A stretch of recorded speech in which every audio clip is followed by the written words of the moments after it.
కేంద్ర ప్రభుత్వం ఇటీవల తీసుకొచ్చిన 3 క్రిమినల్ చట్టాలతో మనం ఒకరిపై అలిగే హక్కును కోల్పోయామని, ఈ 3 చట్టాలతో దేశ ప్రజల వ్యక్తిగత స్వేచ్ఛకు భంగం కలిగించేలా ఉందని ప్రముఖ హైకోర్టు న్యాయవాది మొహమ్మద్ సాదిక్ అలీ ఆందోళన వ్యక్తం చేశారు. వీర నారిమణులు ఆశయ సాధన సమితి ఆధ్వర్యంలో ఆదివారం ఖమ్మంలో 3 క్రిమినల్ చట్టాలు అవగాహన కార్యక్రమానికి మొహమ్మద్ సాదిక్ అలీ ముఖ్య అతిథిగా విచ్చేశారు.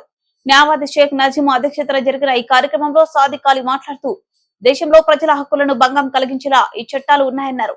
ప్రధానంగా IPC, CrPC, Indian evidence act మూడింటిని మార్చి భారతీయ అనే పేరుతో సంస్కృత్యాన్ని మేళవించారన్నారు. భారతదేశ ప్రజలకు 3 క్రిమినల్ చట్టాలను అంటగట్టారని విమర్శించారు. కేంద్ర ప్రభుత్వం ఏదైనా చట్టాలను అమలు చేసే సమయంలో రాష్ట్రాల అంగీకారం తీసుకోవాల్సిందన్నారు. దేశంలో ఏ రాష్ట్రంతోనూ చర్చలు జరపకుండా ఈ చట్టాలను అమల్లోకి తీసుకొచ్చారని అన్నారు. ప్రముఖ హైకోర్టు న్యాయవాది సాదిక్ అలీతో మా ఖమ్మం జిల్లా ప్రతినిధి వనం నాగయ్య ఫేస్ టు ఫేస్. భారతదేశంలో ఇటీవల కేంద్ర ప్రభుత్వం తీసుకొచ్చినటువంటి 3 క్రిమినల్ చట్టాలపై దాదాపు దేశంలో పలు చోట్ల నిరసనలు మిన్నంటుతున్నాయి. ముఖ్యంగా న్యాయవాదులు, కోర్టుకు సంబంధించిన సిబ్బంది దీన్ని వ్యతిరేకిస్తున్నారు. ఈ నేపథ్యంలోనే ఖమ్మంలో జరుగుతున్నటువంటి ఒక ప్రత్యేకమైన సమావేశంలో వీర నారీమణుల అసోసియేషన్ వారి ఆధ్వర్యంలో ఏర్పాటు చేసినటువంటి ఒక సమీక్ష సమావేశానికి ప్రముఖ హైకోర్టు న్యాయవాది మొహమ్మద్ సాదిక్ అలీ గారు ముఖ్య అతిథిగా విచ్చేసి ఇక్కడ 3 చట్టాలకు సంబంధించిన అంశాలపై చర్చించారు. దీనికి సంబంధించి వారిని అడిగి తెలుసుకుందాం. వారు మనతో పాటు ఉన్నారు. సార్ నమస్తే సాదిక్ అలీ గారు. ముఖ్యంగా కేంద్ర ప్రభుత్వం తీసుకొచ్చిన ఈ 3 చట్టాల మీద అసలు ప్రజల్లో ఎలాంటి అభిప్రాయం ఉంది? అసలు ప్రజలకు ఎలాంటి ఇది ప్రతిబంధకమా లేదా ఉపయోగమా? దీనికి సంబంధించి ప్రధానంగా మీ యొక్క ఒక సీనియర్ న్యాయవాదిగా మీ యొక్క అభిప్రాయం. ఇక్కడ చాలా ముఖ్యమైన విషయం ఏంటంటే ఇది ఇంకా ప్రజల్లోకి పోలేదు. కొత్త న్యాయ చట్టానికి సంబంధించి ఇంకా అందరికీ కూడా, అంటే న్యాయవాదులకు పూర్తిగా తెలియలేదు, పోలీస్ వ్యవస్థకి పూర్తిగా తెలియలేదు, ఆచరించే ఇంకా అందరికి లోపల పోలేదు.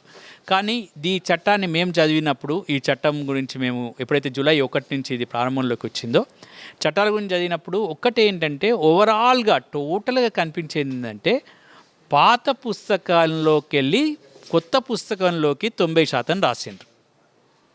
అంతే తప్ప ఈ 10% ఏదైతే ఉందో అది ప్రజలకి, ముఖ్యంగా పౌర హక్కుల గురించి మాట్లాడే వాళ్ళకి చాలా ఇబ్బందికరంగా ఉండే విధంగా చేశారు. రెండో ముఖ్యమైన విషయం ఏంటి అంటే దేశద్రోహాన్ని, రాజద్రోహాన్ని దేశద్రోహంగా చేయడం రెండో విషయం. ఇది కూడా మనము ఒప్పుకునే పరిస్థితి మన సమాజంలో లేదు. ఇక మూడో పరిస్థితి ఏంటి, పోలీసులకి అధికారాలు తగ్గించాలని ప్రజలు అనుకుంటున్న నేపథ్యంలో ప్రభుత్వం ఏకంగా ఆ చట్టాలని, పోలీసుల అధికారాలను పెంచింది.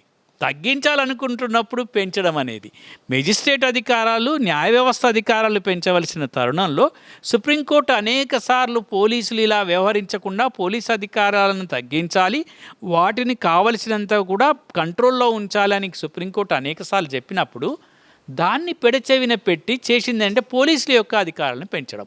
ఈ 3 కూడా చాలా దౌర్భాగ్యంగా, చాలా వ్యతిరేకంగా, ప్రజా వ్యతిరేకంగా ఉన్నాయి. ఈ వీటి మీద అందరం కూడా ప్రజా సంఘాలు కానివ్వండి, మరి సామాజిక ఉద్యమకారులు కానివ్వండి, వీళ్ళందరం కూడా మేము ఒక విధమైనటువంటి అందరూ కూడా, అంటే కనీసం ఒక 150 మందికి పైగా రిటైర్డ్ ఐఏఎస్ ఆఫీసర్లు కూడా ఒక పత్రాన్ని ఈ మధ్యలో సమర్పించారు. అందరూ కూడా ఏమంటున్నారంటే కొన్ని ఏవైతే మార్చారో వాటిలో మళ్ళీ మార్పు తీసుకురావాల్సిన అవసరం ఉంది. ఏంటి అది? దేశద్రోహం, రాజద్రోహం గురించి పక్కకు పెట్టండి, మాట్లాడే స్వేచ్ఛనివ్వండి, విమర్శించే హక్కు ప్రజాస్వామ్యంలో ఉంటుంది, ఆ విమర్శన హక్కును మనం కాపాడుకుందాం, నిరసన తెలిపే హక్కును మనం గౌరవించుకుందాం, అది ప్రజాస్వామ్యానికి ముఖ్యమైన ఒకటి. రెండో ముఖ్యమైన విషయం ఏంటి, పోలీస్ అధికారాలను తగ్గించాలి. ఎందుకంటే గతంలో ఎన్నో అనుభవాలు 75 సంవత్సరాల అనుభవాల్లో పోలీసు వ్యవస్థకి ఇచ్చినటువంటి అధికారాలు ఏవైతే ఉన్నాయో వాటిని దుర్వినియోగపరచడం వల్ల ప్రజలు చాలా ఇబ్బందుల పాలైనరు, మానవ హక్కుల ఉల్లంఘన జరిగింది. కాబట్టి వాటిని తగ్గించుకుంటూ న్యాయ వ్యవస్థకు కావలసినటువంటి వెసులుబాటునివ్వాలి అనే డిమాండ్ ఈ చట్టాల మార్పులో తక్కువ ఉంది. పోలీస్ అధికారాలను పెంచడం తగ్గించాలి అనేది రెండో డిమాండ్. ఇక మూడో డిమాండ్ ఏముంది?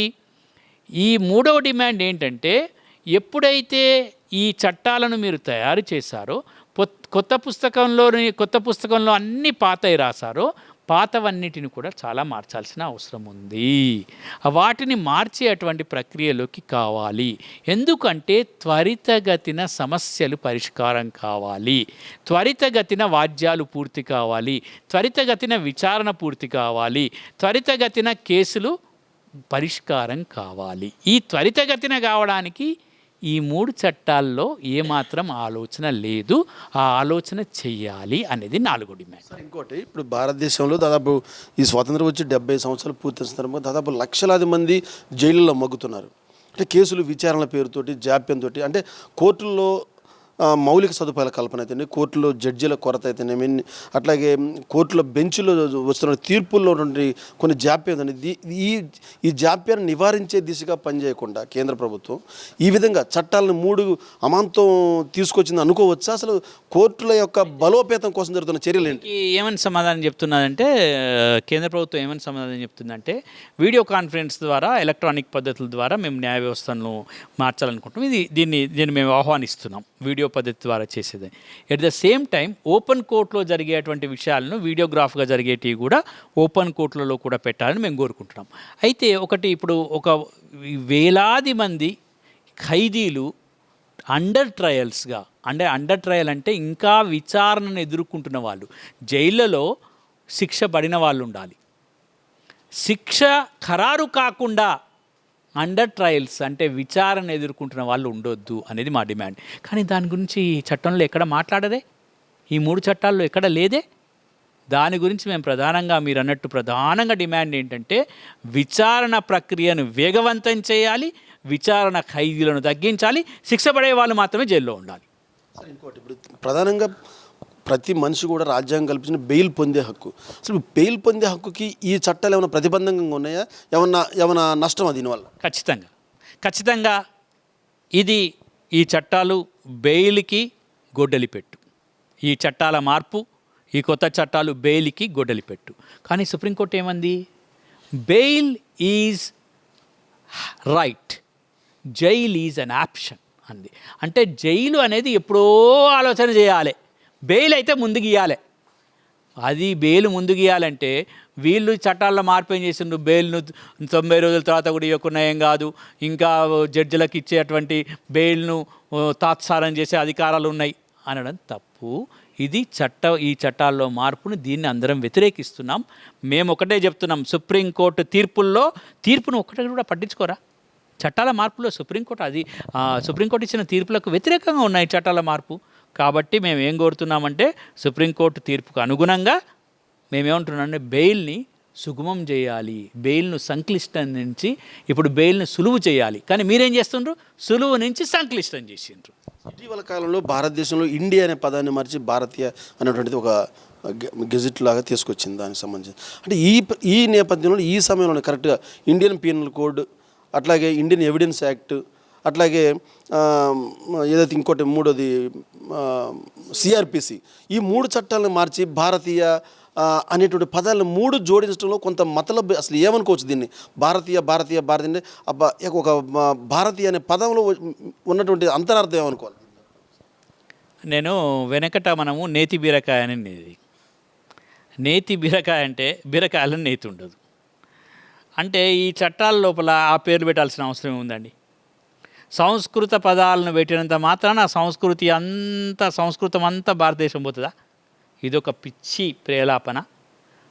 చట్టాలను అట్లా కాదు, ఎక్కడికి వ్యవహారిక భాషలో మనం తెలంగాణ భాషలో తెలంగాణ మాట్లాడరు, తెలంగాణ అనుకుంటారు, తమిళనాడు వాళ్ళంతా తమిళనాడు అనుకుంటారు, ఎక్కడి వాళ్ళు అక్కడ ఉంటారు. ఇది దేశ సమైక్యతకు సమగ్రతకి ఏం ముప్పు జరగదు. ఇది తీసుకొచ్చి ఎత్తి మీద పెట్టి అది నాకు కూడా పలకరావు, నేను అందుకోసం పలుకుతలేను, అందుకోసం పలకడం కూడా బంద్ చేసినాం. పలకరానప్పుడు ఎందుకు కష్టపడాలండి? ఇది నా స్వేచ్ఛ, ఇట్ ఈస్ మై ఫ్రీడమ్.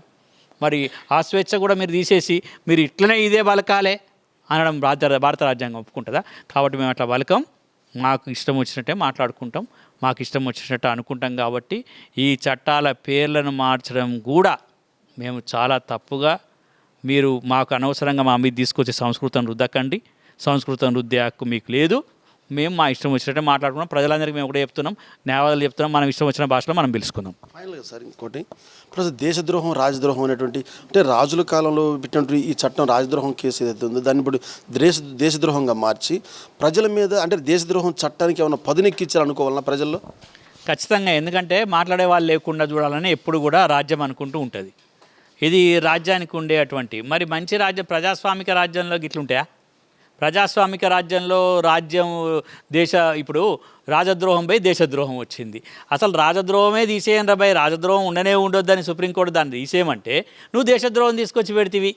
అది దేశద్రోహం అంటే ఏది అంటే ఇక నువ్వు మంచోడి కాదు అంటే దేశద్రోహం. దేశద్రోహం అని తీసుకొచ్చి పెట్టేమన్నారు? దేశ భౌమాధికారానికి లేదా దేశ సమగ్రతకు ఎవరు వ్యతిరేకంగా ఖచ్చితంగా వ్యతిరేకంగా మాట్లాడవలసిన అంశాలు ఉన్నప్పుడు వ్యతిరేకంగా మాట్లాడతారు. మాట్లాడే స్వేచ్ఛ రాజ్యాంగం ఇచ్చింది. ఈ చట్టాలు ఏం చేయలేవు. రాజ్యాంగం ఇచ్చిన స్వేచ్ఛను అనుభవించాల్సిందే. 19లో మనకు చాలా చట్ట ప్రకారంగా మనకు రాజ్యాంగ ప్రకారంగా ఉంది కాబట్టి ఇది నిలబడదు. దేశద్రోహం అనేది మీరు ఏదో అరచేతిని అడ్డుపెట్టి సూర్యకాంతిని ఆపినట్టు ఉంటుంది.